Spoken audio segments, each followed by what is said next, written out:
오늘은 우리가 베드로전서 7번째 시간으로 보배로운 산돌이라는 제목으로 같이 말씀을 나누도록 하겠습니다. 이 세상은 아는 만큼 보입니다. 우리가 어떤 것에 대하여 지식이 얼마만큼 있느냐에 따라서 그 지식의 수준에 따라서 보여지는 것이 다르죠. 알지 못하면 보지 못하는 것들이 참 많습니다. 예전에 어떤 다큐멘터리를 보니까 우리가 사용하는 컴퓨터나 가전제품들, 그것들이 쓰다 보면 오래돼서 우리는 고물로 버리는데 그 가전제품 부품 속에는 금이 소량 들어있다 그러더라고요. 그래서 그 부품들의 회로나 키판들을 모아서 녹여가지고 거기서 금을 추출하는 사람들을 다큐멘터리에서 본 적이 있는데, 그 사람들을 도시 광산 사업 그래서 그렇게 이야기를 하더라고요. 그런 가전제품들을 다 모아서 우리는 쓰레기로 버리지만 그 사람들은 그걸 금으로 보는 거예요.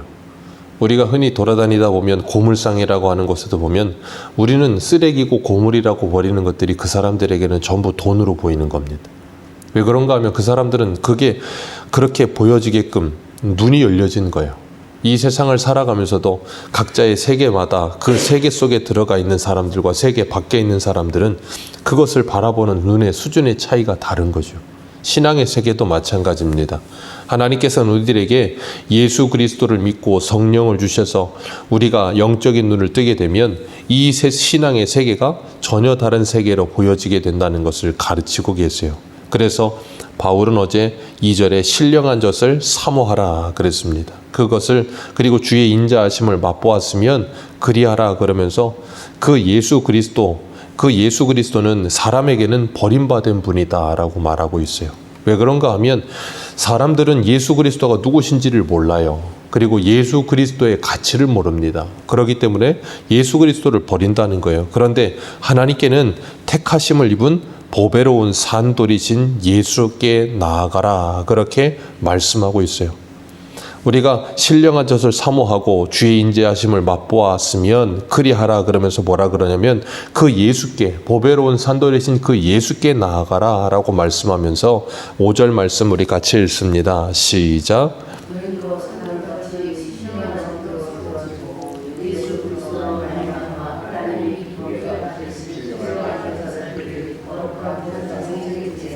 아멘. 예수께 나아가서 우리도 산돌같이 신령한 집으로 세워지라 그렇게 말씀하세요.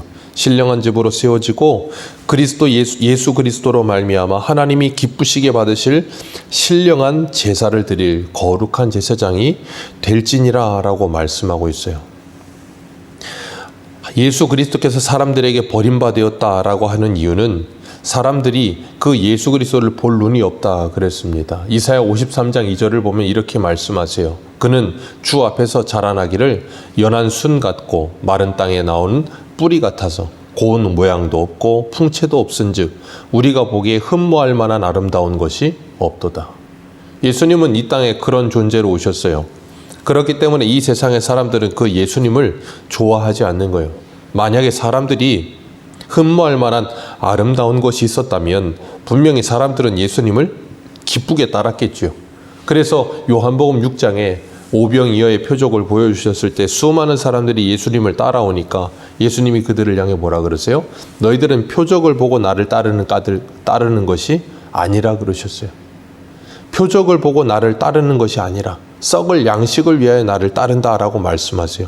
예수님께서 떡과 물고기를 주시니까 그들의 먹을 것이 해결이 되니까 예수님을 따르는 거예요. 흠모할 만한 것이 있는 것 같고 그들의 보기에 아름다운 것이 있는 것처럼 보여지는 거예요.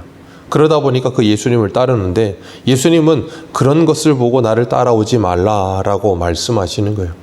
그 예수 그리스도가 우리에게 보배로운 산돌로 보여지지 않으면 우리는 예수를 올바르게 따라갈 수가 없는 거예요. 그래서 우리는 성령으로 말미암지 않고는 누구도 예수 그리스도를 보배로운 산돌로 볼 수가 없는 거예요.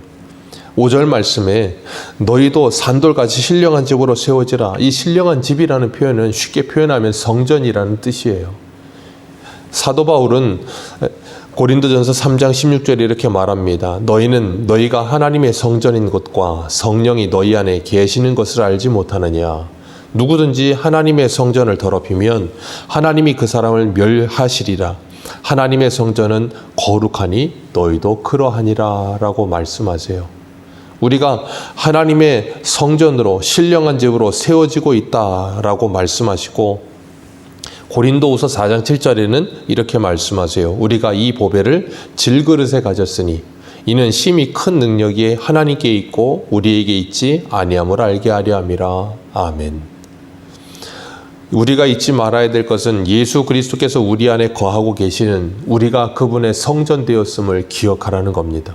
성전의 기능은 딱 하나입니다. 하나님께 예배하고 하나님께 제사하며, 하나님을 예배하며 하나님과 만나서 교제하는 장소인 거예요. 우리의 몸이 그런 곳이 되기 위해 주님은 우리에게 뭐라 그러셨어요? 내가 거룩하니 너희도 거룩할지니라. 그 이유는 하나입니다. 하나님은 거룩하시기 때문에 거룩한 성전에 함께 하시는 것이지 거룩하시지 않은 곳에 함께 하실 수가 없기 때문에 그렇게 말씀하시는 거예요. 그리고 에베소서 2장 20절에는 또 이렇게 말씀하세요. 우리 에베소서 2장 20절 한 군데 한번 읽어봅니다. 조금만 앞으로 가셔서 에베소서 2장 20절.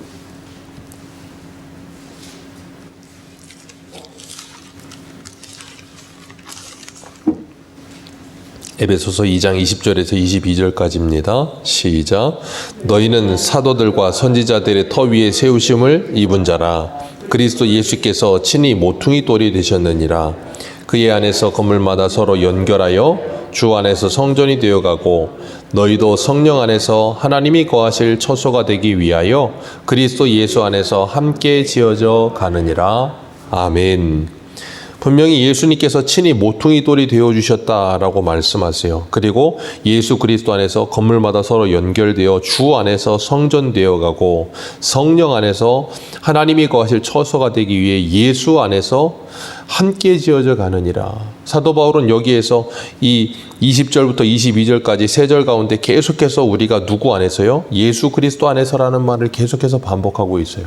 우리는 예수 안에서 성전되는 것이고, 예수 안에서 함께 지어져 가는 것이고, 예수 안에서 하나님께 예배드리는 것이고, 예수 안에서 우리가 봉사하는 것이고, 모든 것이 예수 그리스도로 말미암는다는 거예요. 그래서 예수 그리스도는 친히 모퉁이 돌이 되셨다. 우리 표현으로 하자면 주춧돌이 되었다라는 표현이에요. 우리 예전에 기와집 지을 때 보면 이 기둥 세울 때 기둥 밑에다가 돌을 놓잖아요. 그걸 주춧돌이라고 하잖아요. 그거 없어지면 기둥 무너집니다. 그럼 집 무너지는 거예요. 예수 그리스도가 모퉁이 돌이 되셨다는 건 집의 기준이 되고 기초가 되었다는 거예요. 그리고 예수 그리스도가 없으면 모든 것이 다 무너지는 겁니다. 그렇기 때문에 오늘 5절 말씀에 보면 예수 그리스도로 말미암아 하나님이 기쁘시게 받으실 신령한 제사를 드릴 거룩한 제사장이 되라 라고 말씀하시는 거예요. 우리는 예수 그리스도로 말미암을 때 모든 것이 하나님 앞에 드려지는 사람들이 된다는 것을 기억하시길 바랍니다. 그래서 예수님은 요한복음 15장 5절에 말씀하세요. 너희가 나를 떠나서는 아무것도 할 수 없느니라. 우리는 예수님 없이도 얼마든지 모든 걸 할 수 있습니다. 창세기 아브라함도 하나님의 말씀을 듣지 않고 하갈을 통해 이스마엘을 낳았어요. 얼마든지 하나님을 떠나서도 모든 걸 할 수 있는 존재예요. 그러나 그 모든 것은 하나님 앞에 아무것도 카운트되지 않는다는 거예요. 그렇기 때문에 영적인 열매를 하나도 맺지 못한다는 걸 주님은 말씀하고 계시는 거예요. 그래서 성도가 주님과 함께 동행하는 삶을 살지 않으면 하루의 삶이 세상 사람과 다른 것이 1도 없는 거예요. 그래서 사도 바울은 로마서 12장 1절에 이렇게 말합니다. 그러므로 형제들아, 내가 하나님의 모든 자비하심으로 너희를 권하노니 너희의 몸을 하나님이 기뻐하시는 거룩한 산제사로 드리라. 이는 너희가 드릴 영적 예배니라 라고 말씀하시는 거예요. 우리의 몸을 거룩한 산제사로 드리라. 하나님께 우리의 몸을 드려 예배하라 라고 말씀하시는 거예요. 오늘 하루도 우리가 우리의 몸을 드려 하나님을 예배한다는 것을 잊지 마시길 바랍니다. 그리고 내 몸이 성전 되었음을, 그리고 내 몸이 새소망 교회 되었음을 잊지 마시길 바랍니다. 우리의 삶 속에서 우리가 하나님의 자녀들께 살지 않으면 우리는 하나님의 이름을 망령되이 일컬으며 살 수밖에 없다는 거예요. 그렇기 때문에 우리가 그런 것에 대한 인식을 조금이라도 내 마음에 가지고 산다면 우리의 생활과 삶을 조심하게 될 거예요. 함부로 아무렇게나 살지 않고 신중해지기 시작할 거라는 겁니다. 그렇기 때문에 우리는 하나님 앞에 내가 성전되어 있고 내가 하나님 앞에 예배하는 자로 서 있음을 기억하는 그 사명감을 회복하셔야 되는 거예요. 오늘 6절에서 8절을 보면 하나님께서 택하신 보배로운 머릿돌을 시온에 두니 그를 믿는 자는 부끄러움을 당하지 아니하리라 그랬습니다. 그 예수 그리스도를 믿는 자는 부끄러움을 당하지 않는다. 믿는 우리에게는 보배이나 믿지 아니하는 자에게는 건축자들이 버린 그 모퉁이의 머릿돌이 되고 또한 믿지 않는 자들에게는 보배로운 산돌이 아니라 부딪히는 돌과 걸려 넘어지게 하는 바위다 그렇게 말씀하셨어요. 예수님은 믿는 자들에게 보배로운 산돌인 겁니다. 믿지 않는 자들에게는 부딪히는 돌, 거치는 반석이라 그렇게 말씀하세요. 사사건건 늘 걸리는 존재. 그래서 예수님 당시에 종교 지도자들, 바리새인, 사두개인, 제사장들은 예수님을 틈만 있으면 죽이려고 했어요. 이유는 하나입니다. 부딪히는 돌, 거치는 반석이에요. 눈에 가시 같은 존재입니다. 자신들이 가지고 있는 생각, 자신들이 가지고 있는 기득권을 계속해서 예수님께서 오셔서 흔들어 놓는 거예요. 다니엘서 2장에 보면 느부갓네살 왕이 꿈을 꾸는데 큰 신상 하나가 나오죠. 머리는 금이고 가슴과 팔은 은이고 배와 넓적다리는 노시고 다리는 이 종아리는 철이고 다리는 철과 흙으로 되어 있다. 그리고 사람의 손으로 뜯지 아니한 돌이 하나 나와서 그것을 쳐서 다 무너뜨려 버린다. 그렇게 말씀하셨어요. 그렇게 타작마당에 모든 그 쭉정이처럼 다 흩어져 버리고 불에 타버릴 것이다 라고 말씀하셨는데 그 사람의 손으로 뜯지 아니한 그 돌이 누구예요? 예수 그리스도라는 거예요. 그러니까 예수 그리스도를 믿지 않는 자에게는 부딪히는 돌, 거치는 반석이 되어 자신들을 깨트리고 자신들을 무너뜨리는 존재가 예수님이에요. 그렇기 때문에 그 예수님을 어떻게 해야 돼요? 제거해야 되는 거예요. 예레미야도 우리가 지금 보고 있지만 예레미야 시대의 수많은 사람들, 다시 바꿔 말해 그 당시에 모든 사람들은 예레미야가 어떤 존재예요? 부딪히는 돌, 거치는 반석이에요. 왜 그렇습니까? 그가 하나님의 말씀을 받았기 때문에 그래요. 하나님의 말씀을 받았기 때문에 그 말씀을 전하면 그들의 생각과는 맞지 않는 거예요. 자신들이 원하는 말씀이 아니라는 거예요. 그러니까 어떡합니까? 예레미야를 제거하고 싶은 거예요. 그건 사도 바울도 동일한 것이고 오늘을 살고 있는 저와 여러분들도 마찬가지예요. 하나님의 성전 되어져서 그 말씀이 우리 안에 머물러 있는 하나님의 사람들은 이 세상의 사람들에게 그런 존재로 설 수밖에 없어요. 그래서 예수님은 뭐라 그러세요? 세상이 너희들을 미워하거든 이상하게 여기지 말라. 너희보다 먼저 나를 미워하였다라고 말씀하시는 거예요. 오늘 분명히 말씀하세요. 8절 말씀 다시 한번 읽습니다. 시작.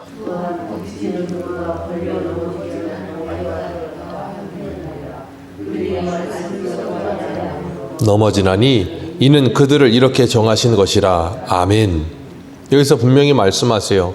그 말씀에 순종하지 않는 자들에게 예수는 부딪히는 돌, 걸려 넘어지게 하는 바위다.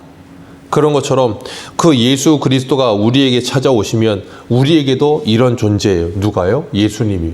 하나님의 말씀이요.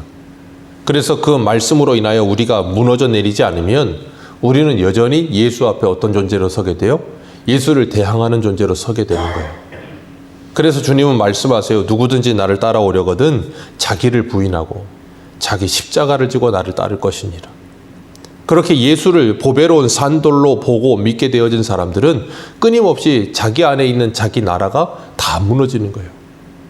그래서 예레미야 1장 10절에 보라 내가 오늘 너를 여러 나라와 여러 왕국 위에 세워 내가 그들을 뽑고 파괴하며 파멸하고 넘어뜨리며 건설하고 심게 하였느니라 하시니라. 아멘. 그 말씀이신 보배로운 산돌이신 예수가 오셔서 우리 안에 느부갓네살이 꿈꾼 그 금신상과 같은 커다란 제국이 우리 안에 머물러 있는 그것을 다 때려 무너뜨리시는 거예요. 그리고 하나님의 성전을 지어주시는 겁니다. 그리고 날마다 그 일을 계속하시는 거예요.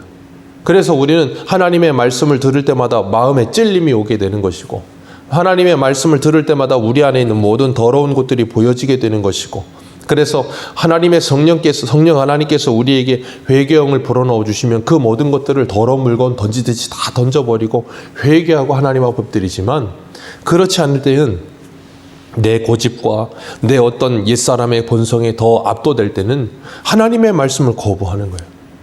회개가 나오지 않고 원망과 불평이 나오고 하나님 앞에 하나님을 의지하지 않고 하나님의 성전다움이 없는 그런 모습으로 살아갈 때도 있어요.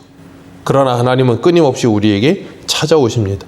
그리고 끊임없이 우리의 옛사람을 하나님의 말씀으로 깨뜨리십니다. 그리고 하나님의 성전 되게 하셔서 우리의 하루하루의 삶이 예배가 되도록, 하나님과 동행하는 삶이 되도록 오늘도 우리를 부르고 계심을 기억하시고 이 하루도 하나님의 성전으로 하나님을 예배하는 자로 하루를 살아가는 저와 여러분들 되시기를 주님의 이름으로 축복합니다. 기도하겠습니다.